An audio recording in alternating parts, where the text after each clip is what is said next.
Working from home frankly sucks.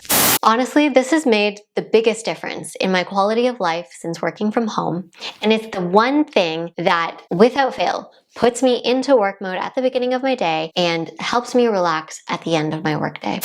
Hello, I'm Sonia. If you're new to my channel, I'm thrilled that you're here. I help busy professionals live more mindful lives by using tools from ancient philosophies like yoga and Buddhism. Ancient wisdom for the modern world, if you will. If we've met before, welcome back, friend. Now, I wish I had made this video about a year ago. I realize I'm a little bit late to the game, but it looks like working from home is here to stay. Even as folks go back into the office, many of us will continue to have hybrid work schedules. I remember dreaming of remote work since I started my career in tech. I thought it was a dream to have the flexibility of working from my sweatpants, putting a load of laundry in between meetings, not having any kind of commute. Now, after over a year of working from home, even the introverts are struggling. It's not as great as we all thought it would be. It still feels like we haven't really figured it out. Very few people are genuinely happy with their work from home lives, and even fewer know why.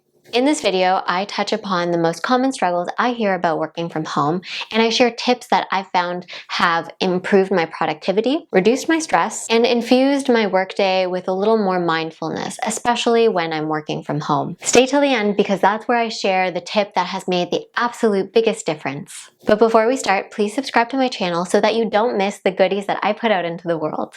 So I work in tech, and based on conversations that I've had with coworkers and friends and family, I feel like I've narrowed it down to just a few issues that affect most of us. And from research and from personal experimentation, I think I have a few solutions. Problem number one, connection, or lack thereof. This issue has a few roots, and I feel like one of the biggest ones, especially when it comes to work, is the fact that we're not meeting with people in person anymore. We're meeting with them virtually. Duh. But why that leaves most people feeling highly disconnected is really interesting. So when we're in a physical meeting, when we're meeting with people in real life, we tend to pick up on multiple visual cues. And our brain looks for these cues so that it knows how what we have said landed with the other person. When we're meeting with people virtually, we have a much harder time understanding their body language and interpreting their facial expressions. That's why our brain is working so much harder in virtual meetings, leaving us feeling really exhausted. It's this emotional exhaustion that causes a lot of problems, and it's one of the reasons why you might be feeling very disconnected at work. Here's my mindfulness tip. Check in. Before your meeting starts, assuming that it's not a huge meeting or that it's not a super formal meeting, just check in with other people. Go around the virtual room and ask people, how are they feeling today? What are they up to? What is going on in their lives? You can even ask them to rate their well-being on a scale of 1 to 10. That way you know where they stand, you know where they're at, and you don't have to be constantly guessing, how do they feel? Do they dislike my presentation, or are they just grumpy today? This will not only give you a sense of what people are feeling, but it will also foster a deeper connection with your coworkers and just more collective empathy. Work from home problem number 2, increased anxiety. I don't have to tell you that since the world shut down and you've been working from your kitchen or living room or bedroom, you probably feel a little bit more anxious. And I think it's safe to say that most people's anxiety isn't just because they're working from home. We spend most of our waking hours at work. And if we can do anything to reduce our anxiety while we're working, then I think that's a win. Now, this issue has many roots, and some of it stems from this feeling like we need to multitask, a feeling like we need to prove that we're actually being productive while we're at home, where we don't normally do that if we're actually in an office, to this just general feeling of overwhelm. My first tip for addressing just a general feeling of anxiety and antsiness is a post-meeting reset. So what I like to do is I like to schedule my meetings about 5 minutes after the hour or the half hour. So what this does is it gives me a grace period between when my last meeting ends, let's say at 12:30, until my next meeting begins at 12:35. So this 5-minute break has scientifically been proven to help reduce anxiety, make people more productive, and just reduce stress overall. My second mindfulness tip is to notice the unhelpful thoughts. So a lot of times when we're at work, and especially when we don't feel like we're really connected to our coworkers, we might tend to either berate ourselves or have negative thoughts about others, and tiny things escalate really quickly. When you're feeling stressed, anxious, angry, or any other feelings of unpleasantness, just stop. Notice the thought and ask yourself if they're true. Question the validity of those thoughts. Our brain is a chatterbox, and we have this inner monologue that just won't stop, kind of like I'm doing with this video. In Byron Katie's The Work, there are just a couple questions that you can ask yourself to sort of debunk the thoughts, the questions, and the emotions that might be coming up that don't leave you feeling all that great. The first question, is it true? Really question the validity of this thought, because our brains have a tendency to go on tangents and say things that are not true. Let's say your boss gives you some critical feedback, and you sit there and you think, man, I am bad at my job. Ask yourself, is it true? Are you actually bad at your job? Question number 2, can you absolutely know that's true? So then you start to think to yourself, how can I absolutely know that I am bad at my job? And the answer is usually no, I can't actually absolutely know that, because while my boss just gave me some critical feedback, I have another stakeholder who gave me some great feedback on a different project. So just because this one project isn't going as well as I had hoped, doesn't necessarily mean that I'm bad at my job. Question 3. How do you react when you believe that thought?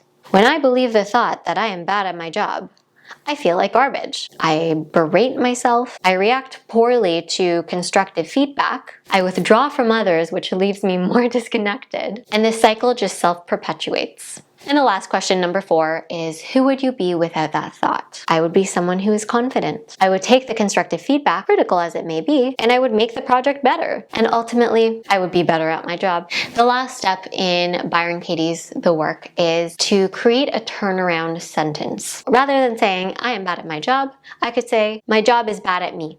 My job is bad to me. Or, I am bad to me.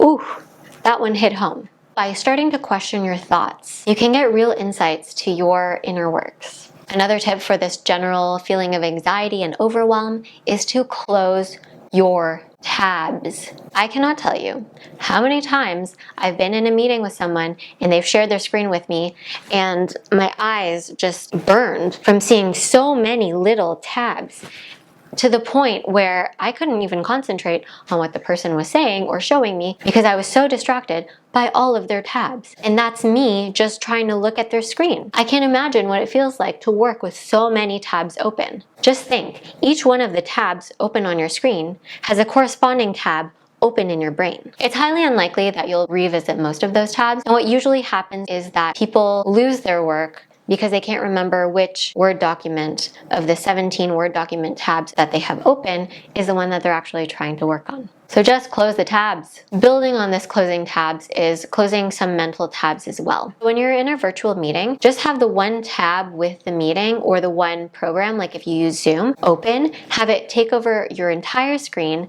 and don't do anything else. Don't multitask.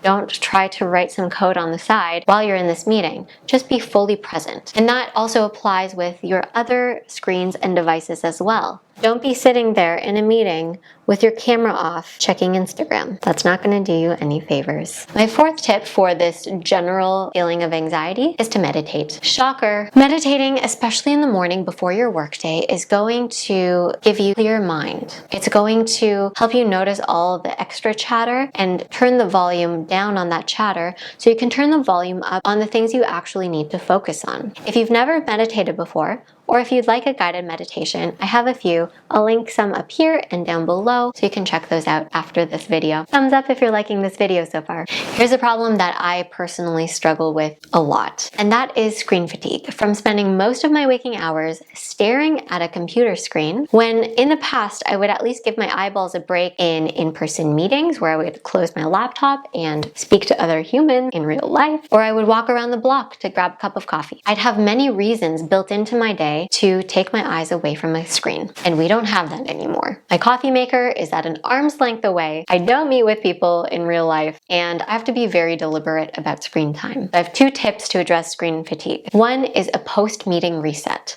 So at the end of every meeting, or if you do a lot of individual work, set a timer at the end of every hour at least to get up, walk around, even if it's just walking around the room, but take your eyes away from the screen and look at something far away. This gives your eye muscles a little bit of a break. They get to relax because staring at something very close to you, especially at a screen, you forget to blink and your eye muscles stay contracted that whole time. You don't even have to get up. You can just stare out a window and just stare at something far away for about 15 seconds. And then go back to what you were doing. This is great if you've implemented that 5-minute buffer time in between meetings. And it would be awesome if you used those whole 5 minutes to not stare at another screen. The second tip is to savor space.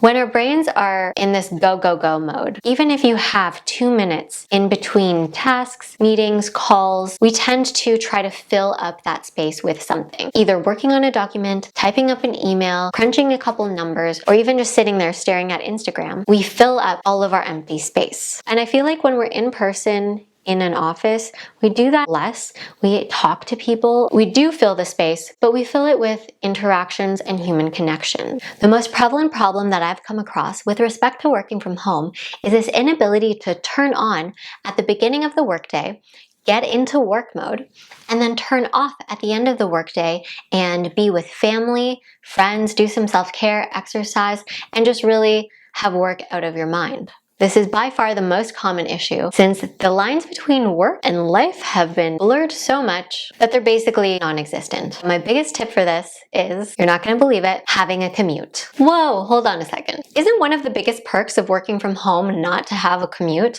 For your commute to be from your bed to your desk? Yeah, about that. I found that it's the commute that actually helps put me into work mode at the beginning of the day and take me out of work mode at the end of the day. Okay, hear me out for a second. You don't actually have to commute anywhere. You just need an activity that you do before and after work. It can be as long as an hour or as short as 5 minutes. A lot of executives where I work do this, and their commute usually looks like a walk. A walk around the block, a walk in the neighborhood, just something to get the body moving and to create space between your life and your work. Honestly, this has made the biggest difference in my quality of life since working from home, and it's the one thing that, without fail, puts me into work mode at the beginning of my day and helps me relax at the end of my workday. Now I'm curious, which one of these problems resonated with you the most? Did I miss any? And which one of these solutions do you think will make the biggest difference in your life? Comment below and let me know. As always, if you enjoyed this video, please don't forget to give it a thumbs up, hit that like button, and subscribe to my channel. It tells me that you liked this video so that I know to make more. If you have a friend, family member, or coworker who you think would benefit from what I touched on today, please don't hesitate to share it with them. Let's make work from home as fun as it really should be. Until next time.